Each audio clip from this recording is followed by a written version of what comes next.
Podcast, Episode 6. Today, we dive deep into the hammer and fire of mental training.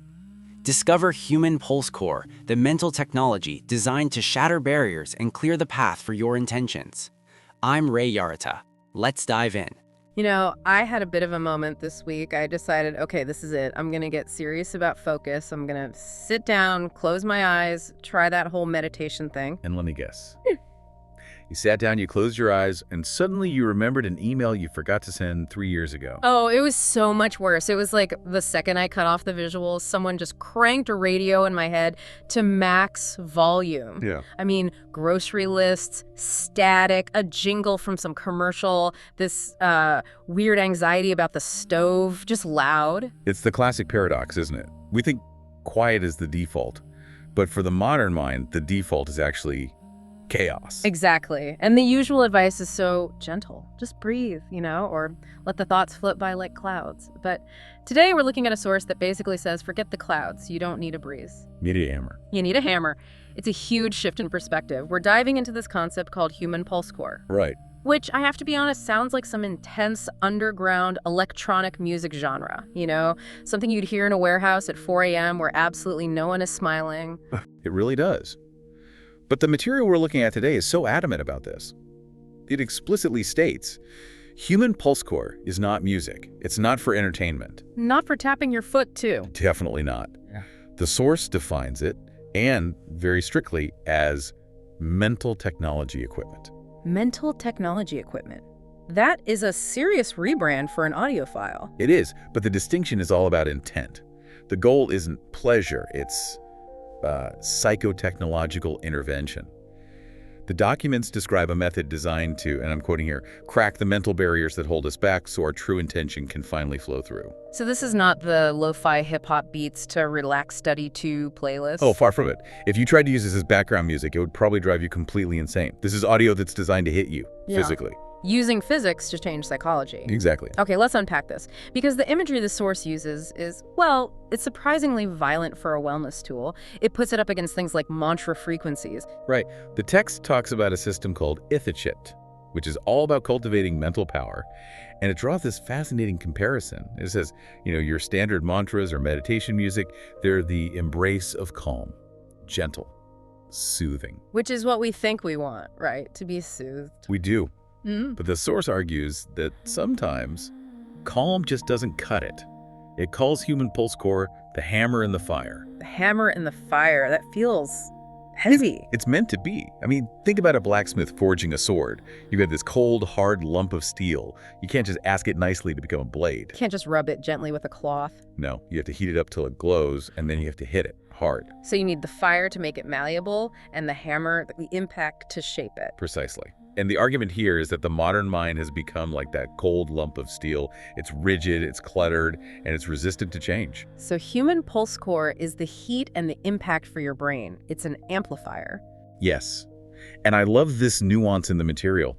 The audio doesn't do the work for you. It doesn't give you the intention. You have to bring your will, your desire to focus. The audio just provides the force to push that intention through the blockages. That resonates. I mean, I often feel like I have the intention. I want to work, but I feel blocked. It's not a lack of desire. It's a lack of, flow. The pipe feels clogged. And that gets us to the why. Why do we need such an aggressive tool? Why the hammer? The source material points to this common mistake most of us make. Is the mistake thinking we need to be calm?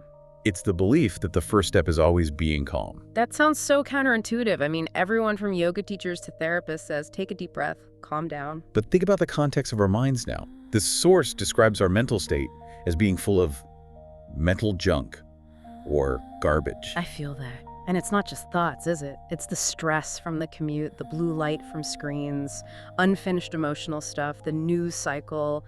It's a texture. It is. They call it cellular fatigue and accumulated noise. So imagine a room that's piled floor to ceiling with trash. If you walk into that room and just sit quietly in the middle of it, is the room clean? No. You're just ignoring the smell, pretending the trash isn't. Exactly. You're suppressing the reality of it.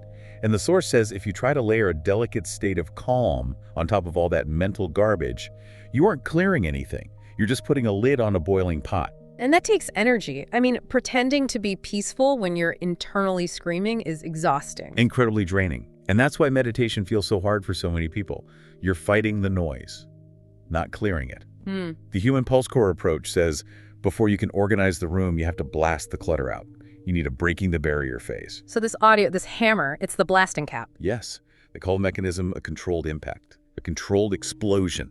It uses heavy, organized sound waves, very low frequencies, deep vocal resonance to literally shake the system. Shaking the distractions loose, like beating a dusty rug. That is a perfect analogy.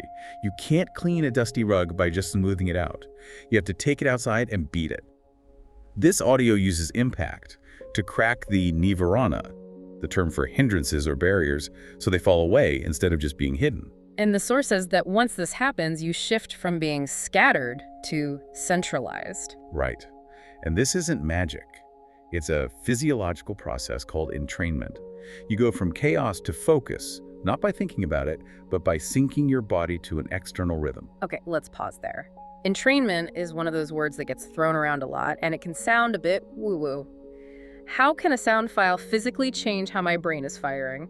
It really comes down to the brain being a pattern-matching machine. It's constantly looking for rhythms in the environment to sync up with. It's an evolutionary thing. Like when you're walking next to someone and after a minute you realize your footsteps are perfectly in sync? Exactly that. You didn't decide to do that. Your brain did it automatically to save energy, create cohesion. Rhythmic entrainment is the same idea, but with brainwaves. If you give the brain a consistent, dominant rhythm, its own electrical signals, the neural firing will start to match that beat. So the audio track is basically a pacemaker for your brain. It's forcing it to march to a specific drum. That's a great way to put it. And these human Pulsecore tracks are designed to take you on a very specific journey down the frequency scale. So where do we start? When I put the headphones on, where's my brain usually at? We usually start in beta.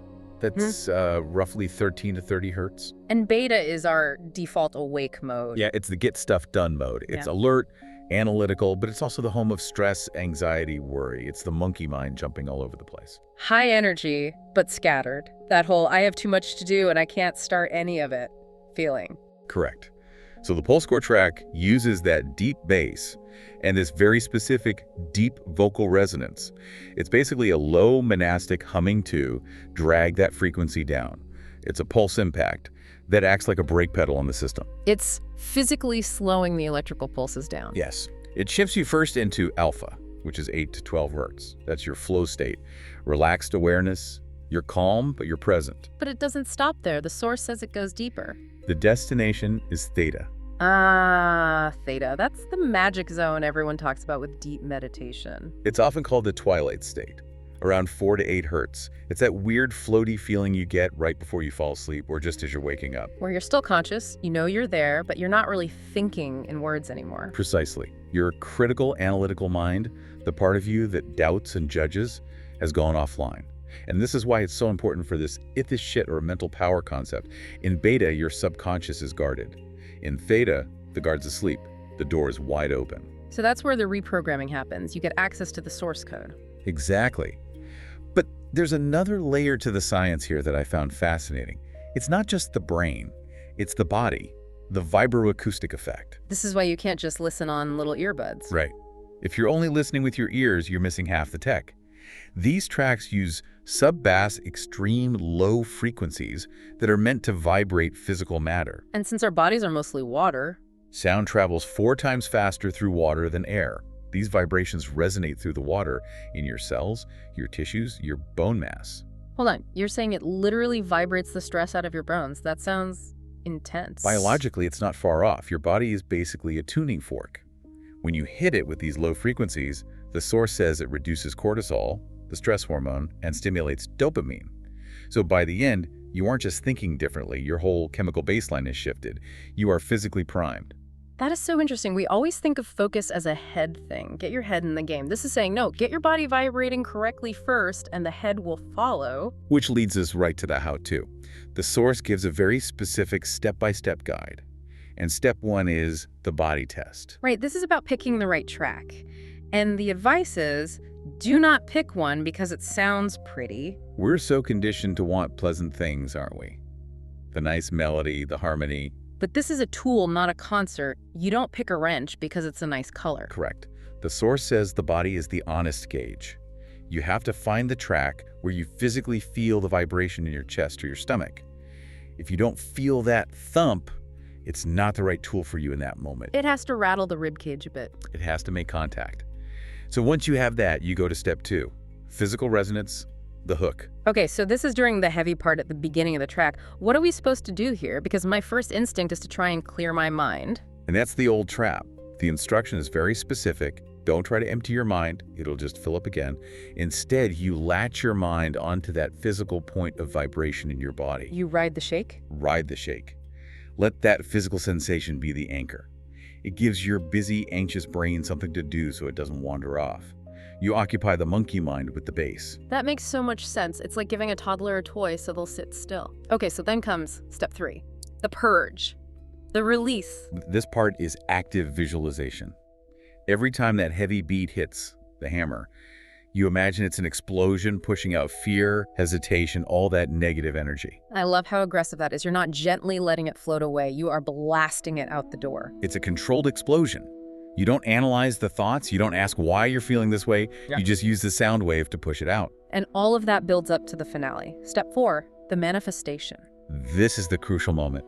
The track will shift. The heavy pounding stops, and the music becomes, as the source says, airy, spacious, and still. And that's the theta state, the silence after the storm. That is the open door. The hammer has done its work. The fire has softened the steel. Now, in that quiet space, you insert your command. The programming phase. Yes. You insert your goal, your image of success, your mind command. Because the barriers are down and the subconscious is open, the ItthiJit, your mental power, is at its most receptive. You're writing on a blank slate. It's such a structured process. It's not just sit and hope. It's break, align, purge, program. It turns meditation into like a mechanical process. It makes it an engineering problem, not just a spiritual one. Okay, but there is a massive catch here. A technical gotcha that could make this all pointless. And if you're listening on a standard podcast app or Spotify right now, you need to hear this part. This is the technical constraint. The source is so adamant about this. You cannot get the full effect from standard streaming services. Spotify, YouTube, Apple Music, they won't work. Why? I mean, if I can hear the song, isn't that enough? No, it's all about audio compression. To make music stream fast, these services, they basically cut out data they think your ear won't notice. Trimming the edges to save space. They trim the extreme highs, and crucially for this, the extreme lows. They cut the sub-bass because most cheap earbuds and laptop speakers can't play it anyway. But we just said the whole point of this technology is the sub-bass vibration. Exactly. If you compress the file, you've removed the hammer. You might hear something, but you won't get the vibroacoustic effect. You need to rewire the nervous system. You're getting a picture of the food, not the meal. So you need the raw data, no MP3s. You need uncompressed WAV files, or FLAC. The source is very clear that to actually rewire, you need the full spectrum of sound. The file has to be huge. So if listeners want to actually try this, not just hear about it, but feel it, where do they go? We can't just search bass music on YouTube. No, that won't work. The files are called master files. The source points people to a creator named YARATA on Ko-Fi. That's Ray YARATA. And the link is ko-fi.com/Ray YARATA. Or I guess just search Ray YARATA Ko-File. Right. If you're serious about testing this hammer and fire thing, getting the right file format is non-negotiable. Otherwise, you're just listening to a spooky song and wonder why nothing's changing. So let's zoom out. What's the takeaway here? We started this talking about the frustration of a noisy mind. I think the biggest thing is that we often see peace and power as opposites. We think peace means stillness, passivity, doing nothing. Sitting by a lake looking at a duck, that's the image. Right. But human Pulsecore suggests that real peace, the kind where you can actually focus and manifest things, takes a lot of energy to achieve. It requires impact. It requires being willing to shatter the status quo in your own mind. Moving from chaos to focus through physics, not just psychology. Yeah, and it gives you a sense of agency. You don't have to be a victim of your own mental junk. You don't have to wait for the noise to settle down on its own, because let's be honest. It never does. The to-do list never ends. Never. The world is getting louder. Our phones are getting louder. If we wait for the world to get quiet before we try to focus, we'll wait forever. So we have to bring the noise, but the right kind of noise. Controlled noise. This tool is about penetrating your own reality, not escaping it.